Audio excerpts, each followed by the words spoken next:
लड़की के सीने में खंजर घोंप दिया। कोई नहीं सोच सकता था कि उसकी किस्मत बदल जाएगी। जब गार्ड गर्व से मुस्कुरा रहा था तब गांव वाले डर गए। लड़की चमत्कारिक रूप से उठ खड़ी हुई और जनरल के पास खड़े गार्ड को गुस्से से देखा। वह हमला करने ही वाली थी कि उसने गार्ड के गले की ओर देखते हुए उसके सीने में खंजर घोंप दिया। लड़की की आंखों में लालसा थी और अगले ही पल उसने गार्ड पर झपट्टा मारा और उसका खून चूसने लगी। कुछ ही देर में लड़की का घाव पूरी तरह ठीक हो गया और उसके चेहरे पर संतोष आ गया। घोषणा हुई। डरकर उसे यक्ष कहा। लड़की अब दानव जैसी दिख रही थी। थोड़ी देर में उसने आधे से ज्यादा रक्षकों को मार डाला, लेकिन जनरल डरने के बजाय उकसाते हुए लड़की की मां की गर्दन में खंजर घोंप दिया।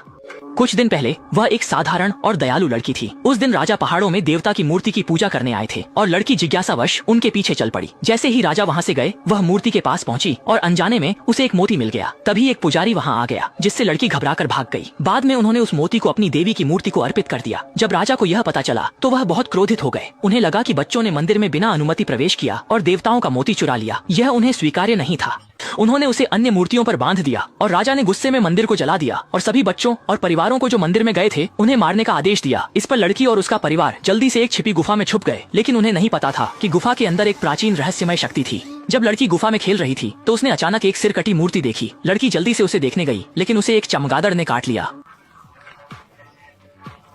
माँ उसे खोजने आगे बढ़ी। तभी सैनिकों ने उन्हें पकड़ लिया और लड़की मूर्ति के पास बेहोश हो गई। जब वह गुफा से बाहर आई तो देखा कि परिवार गिरफ्तार हो चुका है। माँ ने उसे भागने को कहा, लेकिन जनरल ने खंजर से माँ को मार डाला। पिता को अपशब्द कहते देख जनरल ने पिता की हत्या कर दी, जिससे गुस्साई लड़की तुरंत माता पिता की ओर दौड़ी। 2 गार्ड्स ने उसे रोकने की कोशिश की, लेकिन लड़की की ताकत ने उन्हें पीछे हटने पर मजबूर कर दिया। इसके पश्चात पीछे से आए गार्ड ने उसे गोली मार दी, लेकिन लड़की चमत्कारिक रूप से बच गई। जनरल ने उसकी मां को मार डाला। गुस्से में लड़की ने जनरल की छाती को भेद दिया। जनरल को विश्वास नहीं हुआ कि लड़की इतनी शक्तिशाली है। मां ने मरने से पहले कहा कि भगवान ने उसे विशेष शक्ति प्रदान की है और निर्दोषों की रक्षा करने का आदेश दिया है। फिर लड़की अकेले पहाड़ों में चली गई। छोटी नीली धीरे धीरे बड़ी हुई, लेकिन धूप सहन नहीं कर पाती थी। रात उसका असली संसार था और वह सबसे बुरे व्यक्ति को ढूंढकर उनका खून चूसती। आम लोगों के लिए नीली देवी थी, लेकिन दूसरों के लिए वह दुष्ट राक्षसी। नीली को अमृता मिली थी, पर उसमें एक कमजोरी थी। एक दिन एक आदमी ने उसे ढूंढ निकाला। गुफा से बाहर आते ही आदमी ने उसे गिरा दिया, लेकिन मारा नहीं बल्कि इलाज किया। उसने नीली को इसलिए घायल किया ताकि गांव वाले मान लें कि उसने राक्षसी को भगा दिया। आदमी ने बताया कि वह ऐसी इसलिए बनी क्योंकि उसके खून में अमर तत्व था और वह अकेली नहीं थी। उसने नीली को ढूंढा ताकि वह उसके साथ काम कर सके।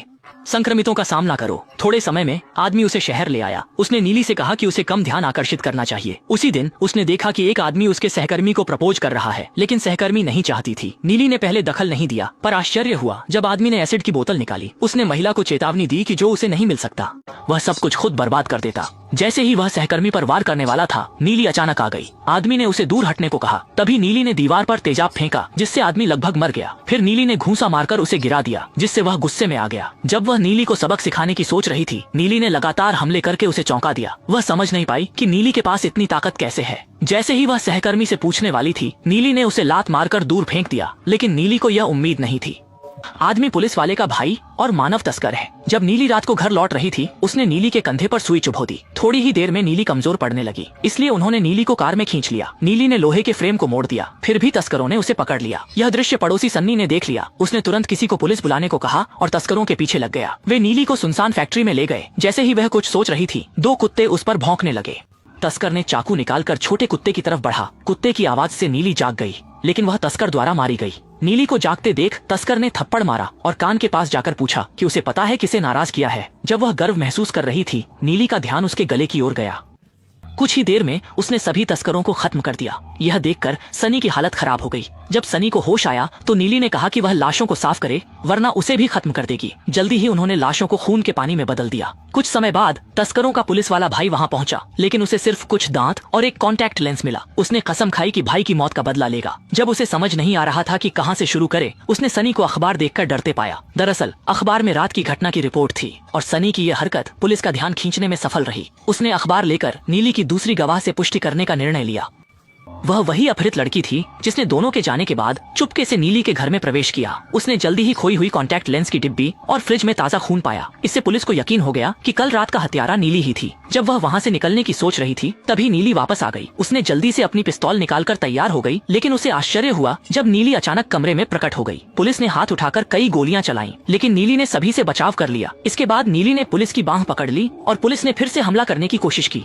जैसे ही नीली ने उसकी बाह पर काटा, आवाज सुनकर सन्नी वहाँ पहुँचा। उसने नीली से कहा कि वह पुलिस को नुकसान न पहुँचाए वरना मुसीबत हो जाएगी। तभी पुलिस ने नीली पर गोली चलाई, लेकिन वह सन्नी को लग गई। जब नीली सन्नी के घाव की जाँच कर रही थी, पुलिस खिड़की से बाहर कूद गई। पुलिस की पकड़ से बचने के लिए नीली उन्हें एक परित्यक्त क्लिनिक में ले गई और संगठन को जानकारी दी। संगठन ने उसे जल्द ठिकाने पर पहुँचने को कहा, लेकिन समाचार में दोनों के खिलाफ वांटेड नोटिस जारी हो चुका था और ड्राइवर ने तुरंत पुलिस को सूचना दे दी। पुलिस ने कुछ लोगों की स्थिति बताई, लेकिन पास बैठे बड़े सुनहरे दांत वाले व्यक्ति ने उसकी बात सुन ली। जिस पुलिस वाले को काटा गया था, उसने पाया कि उसकी सुनने की क्षमता बढ़ गई है। वह दूसरों की रक्त वाहिकाओं की आवाज सुन सकता है। साथ ही उसे खून की तीव्र इच्छा होने लगी। जब वह इसका स्वाद लेना चाहता था, तभी एक चश्मा पहने व्यक्ति ने बताया कि संक्रमण पूरे शरीर में फैल चुका है। पुलिस वाले ने पूछा कि वह लड़की कौन है, तो चश्मा पहने व्यक्ति ने डरते हुए कहा कि वह प्रसिद्ध यक्षिणी है। घर लौटने पर उसने पाया कि उसकी एक दांत गिर गई है और नई दांत उगाई है। इस बीच एक अन्य पुलिस वाला चुपके से क्लिनिक पहुंच चुका था।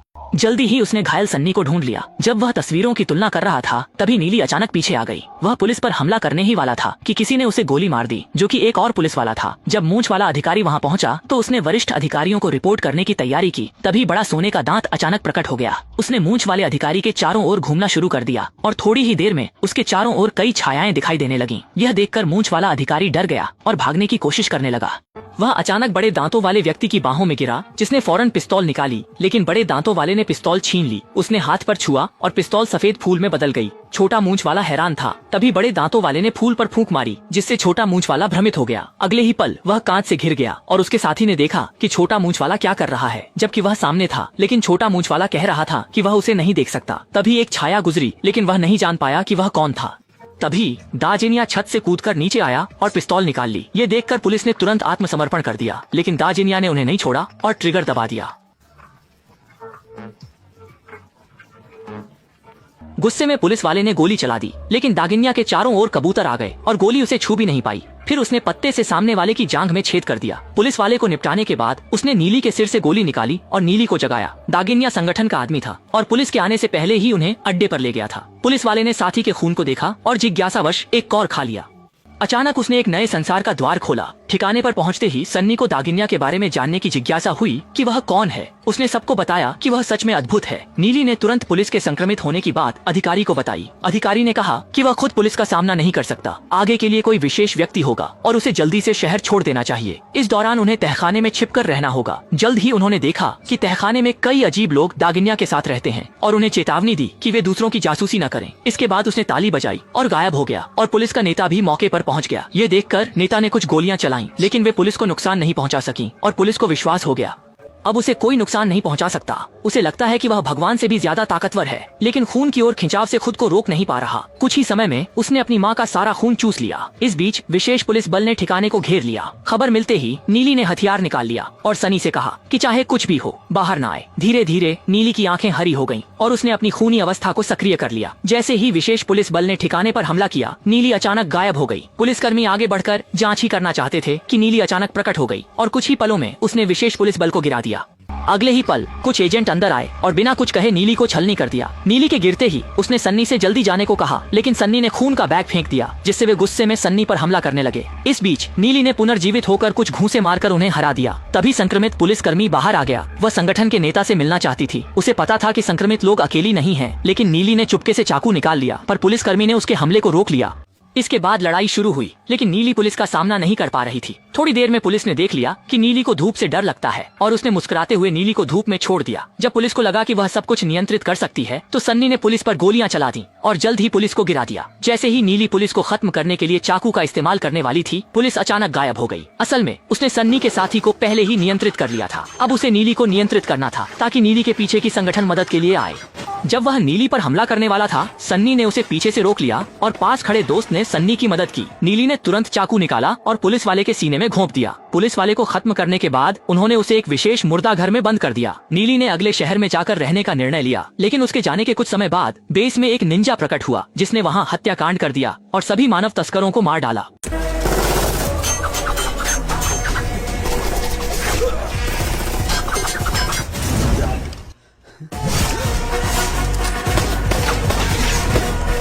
तो वह व्यक्ति वास्तव में संगठन द्वारा भेजा गया है, जो पीछे के कमरे की सफाई करता है।